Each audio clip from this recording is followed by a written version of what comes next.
Welcome back to America Decides. CBS News projects House Republicans will hold at least 218 seats, possibly more, but have a pretty narrow majority when the new Congress is convened. To explain how that happened, I want to bring in CBS News Executive Director of Elections and Surveys, your friend and mine, Anthony Salvanto. Break it down, Anthony. How you doing, Major? So we think, you see the 218, that's a minimum.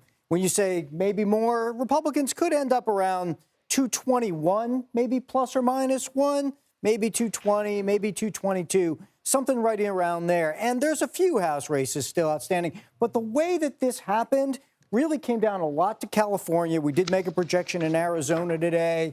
We zoom in really on Southern California. And when people ask, why does this take so long? I want to give people some context. California allows ballots to arrive up until yesterday. They vote by mail, so it takes a while to count.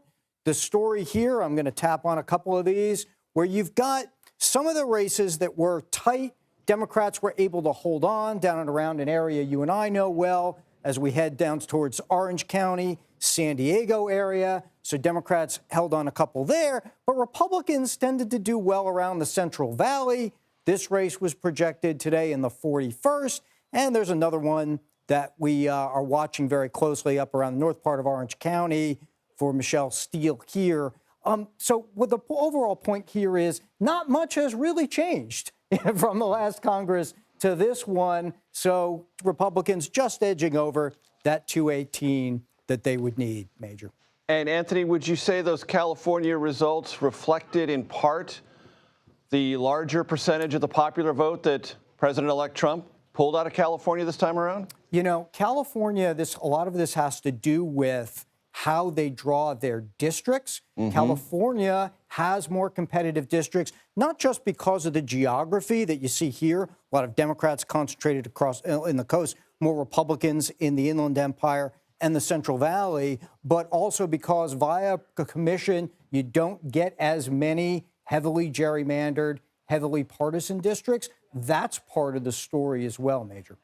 Anywhere on that map, California or otherwise, where House Democrats did well?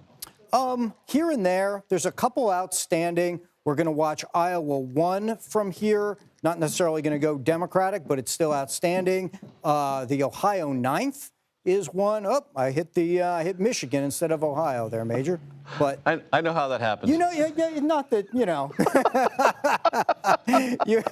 After enough time tapping this, you would think I would never miss tap, but there you go. Let's see if Marcy Kaptur hangs on here. So there's still a couple of outstanding. In terms of doing well, I would say the general pattern for Democrats is they hang on to the seat. They hang on to the seats they needed to hang on to. But Republicans, especially, as I said, across the Inland Empire there in California, also hang on to a lot of key seats for them. So no major sort of big shift in the overall House this time around, Major. With the map and the breakdown, as always, Anthony Salvanto, thank you. You got it.